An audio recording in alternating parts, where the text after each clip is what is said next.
스티브 잡스가 애플에서 쫓겨난 적 있다는 것 아시나요? 자신이 창업했던 애플에서 1985년에 스티브 잡스는 해고가 됐습니다. 무슨 일이 있었던 걸까요? 1983년에 애플은 리사라는 컴퓨터를 출시했습니다. 그런데 애플의 리사는 그 당시에 망했습니다. 요즘 애플이 출시되는 것마다 돌풍을 일으키고 있는 것을 생각하면 상상이 가질 않네요. 이 리사라는 컴퓨터는 스티브 잡스가 애플에서 쫓겨나기 전에 마지막으로 작업한 프로젝트였습니다. 잡스는 리사라는 컴퓨터를 출시하면서 뉴욕타임즈에 9페이지에 걸친 광고를 냈는데요. 여기에 리사의 기술적 사항을 하나하나 죄다 열거해놨습니다. 광고를 이렇게 대대적으로 했는데 리사라는 컴퓨터는 처참하게 실패했습니다. 애플 이사회는 매킨토시 판매 부진이 결정적인 계기가 돼서 1985년에 스티브 잡스를 회장직에서 해고했습니다. 자신이 창업했던 회사에서 쫓겨나는 수모를 당한 잡스는 훗날 대학 연설에서 삶의 초점을 모두 잃어버렸고 참담한 심정이었다고 다시 회고를 했습니다. 하지만 잡스는 포기하지 않았고 넥스트라는 새로운 회사를 창업하고 다시 도전을 했습니다. 이후에도 여러 가지 우여곡절을 겪던 잡스는 3D 편집과 특수효과 기술력을 보유한 영화 그래픽 회사였던 루카스 필름을 인수하게 됐습니다. 이 루카스 필름이라는 회사가 바로 토이스토리로 유명한 애니메이션 스튜디오 픽사입니다. 그리고 나서 시간이 흘러서 1997년 잡스를 되찾던 애플은 12년 만에 복귀를 요청했습니다. 이때 애플은 손실에서 헤어나지 못하고 파산 위기까지 몰려있는 상태였습니다. 다시 애플에 복귀한 잡스는 달라졌습니다.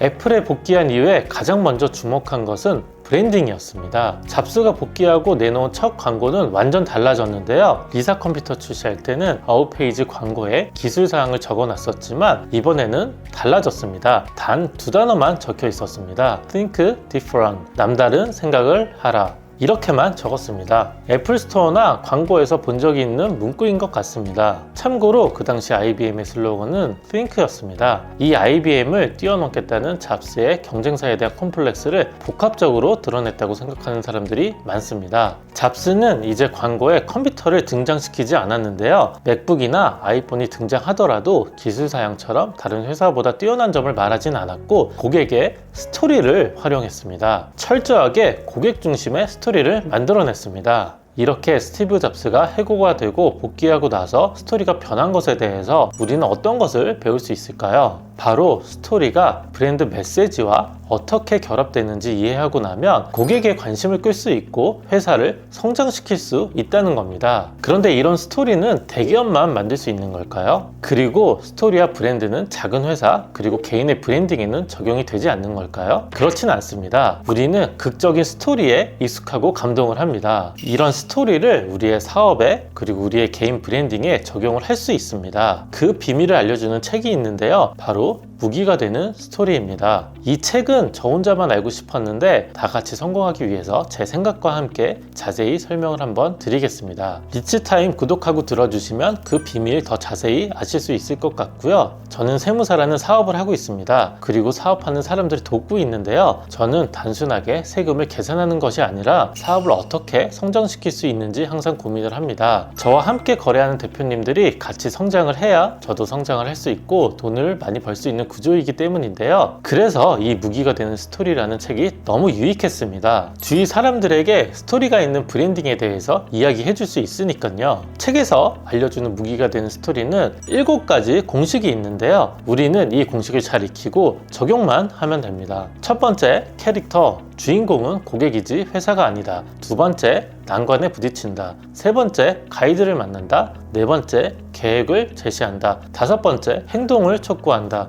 여섯 번째, 실패를 피하도록 도와준다. 마지막 7번째, 성공으로 끝을 맺는다. 대부분의 영화 스토리도 이렇게 짜져 있다고 합니다. 주인공이 악당을 만났지만 악당을 물리칠 영웅을 만납니다. 이 영웅은 계획을 제시하고 행동을 촉구하죠. 그리고 실패를 피하도록 도와주고 성공하도록 도와줍니다. 책에서는 헝거게임을 예로 들었는데요. 주인공 캣니스는 살인게임에서 살아남아야 하는 난관에 부딪히게 됩니다. 다행히도 전 우승자 헤이미치를 만나서 계획을 듣게 되는데요. 헤이미치의 가이드에 따라서 경기에서 경쟁을 하고 캣니스는 결국 살아남게 됩니다. 7가지 공식을 적용하는 데는 전제가 있는데요. 이걸 이해하지 못하면 공식을 적용하나 마나입니다. 바로 브랜딩의 핵심은 분명함이라는 겁니다. 고객에게는 궁금한 것들이 있다. 그 질문에 답하지 않으면 고객은 즉각 다른 브랜드로 옮겨갈 것이다. 고객이 무엇을 원하는지, 고객의 어떤 문제를 해결하게 도와줘야 하는지, 당신의 제품이나 서비스를 사용하고 나면 고객의 삶은 어떻게 달라지는지 아직도 파악하지 못했다면 시장에서 살아남을 생각을 꿈도 꾸지 말아야 한다. 헷갈리면 이미 진 것이다. 책 무기가 된 스토리에 나온 이 말이 너무 멋있습니다. 헷갈리면 이미 진 것이다.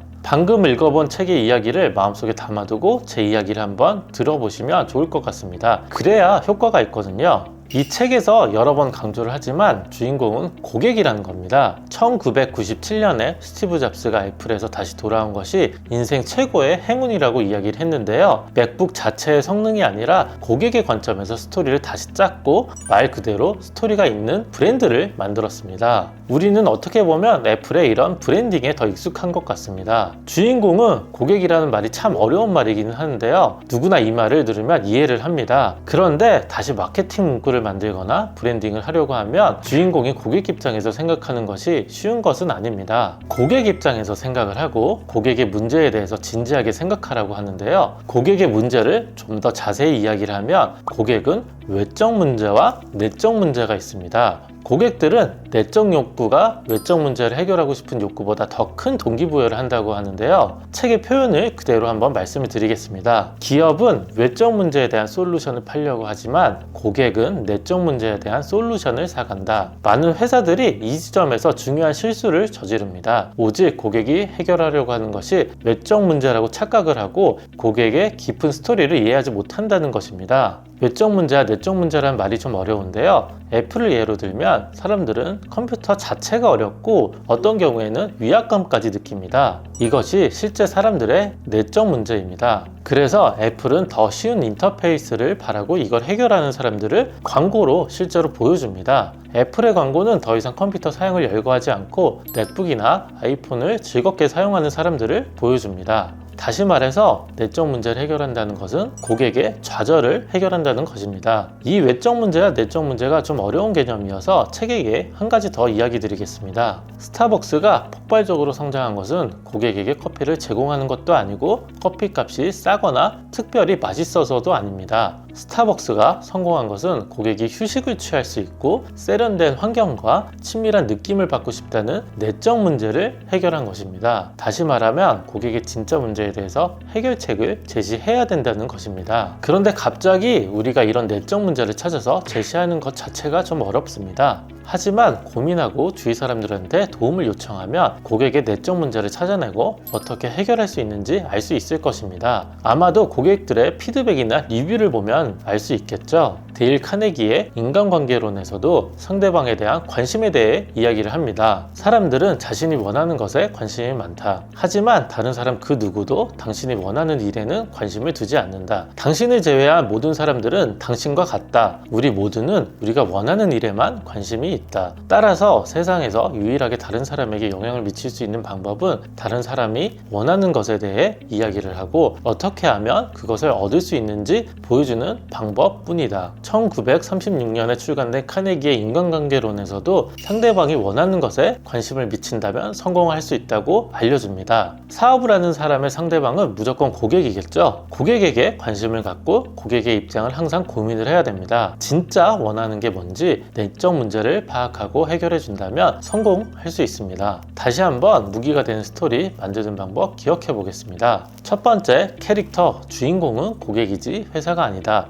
두 번째, 이 주인공, 고객은 난관에 직면을 한다. 세 번째, 가이드를 만난다. 네 번째, 계획을 제시한다. 다섯 번째, 행동을 촉구한다. 여섯 번째, 실패를 피하도록 도와준다. 마지막으로 일곱 번째, 성공으로 끝을 맺는다. 오늘은 책 무기가 된 스토리의 이야기 중에서 첫 번째, 고객 입장에서 생각하고 두 번째, 고객이 난관을 직면하는 것에 대해서 집중적으로 이야기를 드렸습니다. 이 두 가지가 가장 중요한데요. 고객을 이해하고 고객의 진짜 문제를 찾아내지 못한다면 나머지 단계는 의미가 없기 때문입니다. 이제 우리는 성공의 비밀 하나를 알게 됐는데요. 고민하고 적용하는 일만 남았습니다. 오늘 이야기도 오디오북으로 활용해 보시고요. 부자를 만드는 시간 리치타임이었습니다.